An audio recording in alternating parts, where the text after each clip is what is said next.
Let's take a look at the power of the penny. We just found out that if we pay $200 and prepay $200, we will save about $1,000 in interest. Well, what if I don't have $200? Let's say I have half that, $100. Then how much interest am I saving? $500. What if I don't have $100, but I have $50? How much am I saving? $250 in interest. $25, $125. Let's just go on down to $3.13, folks. Let me go back here. I got to go back to that. $3.13. $3.13. It saves $18.75 in interest. So your little bits of money added together, we're going to be gathering up the fragments that nothing be lost. And by the time we're done, folks, we're going to have 12 baskets full of interest savings. A little biblical reference there for those of you who understand what I'm talking about. So here's what we're talking about, folks. If you gave me $3.13 and I gave you back $18.75, how many times would you do that? All day, every day.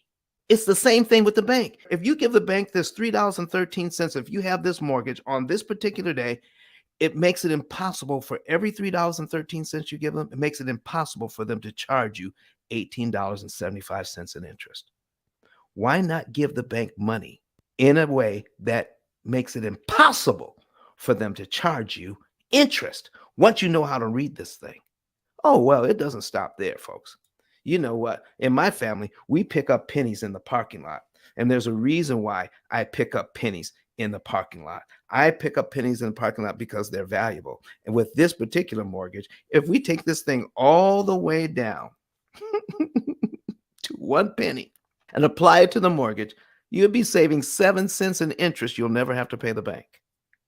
Even the pennies are valuable. Come on, folks. I'm going to go back. I'm going to show you one thing. I'm going to go back one screen. We're going to go back. God, can you say that again? My God.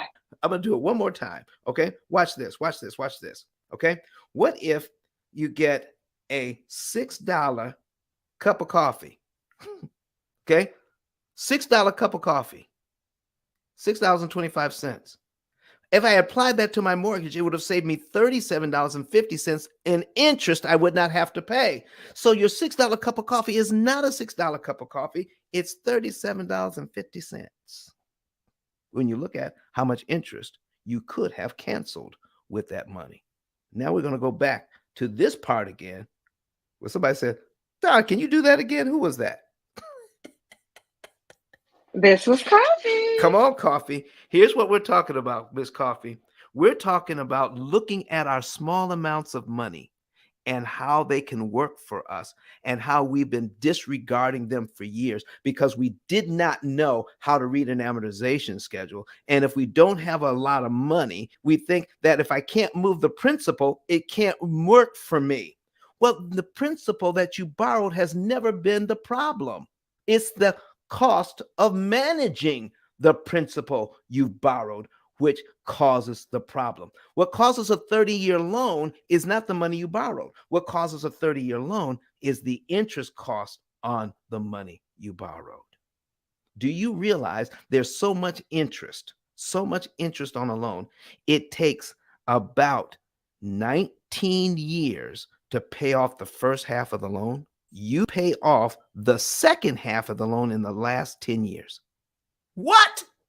It takes 19 years to pay off the first half and about 11 years to pay off the second half because the big interest has been paid already. The small amount of interest is left for the very end. Lord have mercy. So, folks, if we can pay off half that mortgage in 10 years, then why can't we pay off the first half and the second half in 10 years? We can. If you follow the program where we're going to take a look at all of your pennies, even the pennies in the parking lot that help us to save 7 cents. Oh my goodness.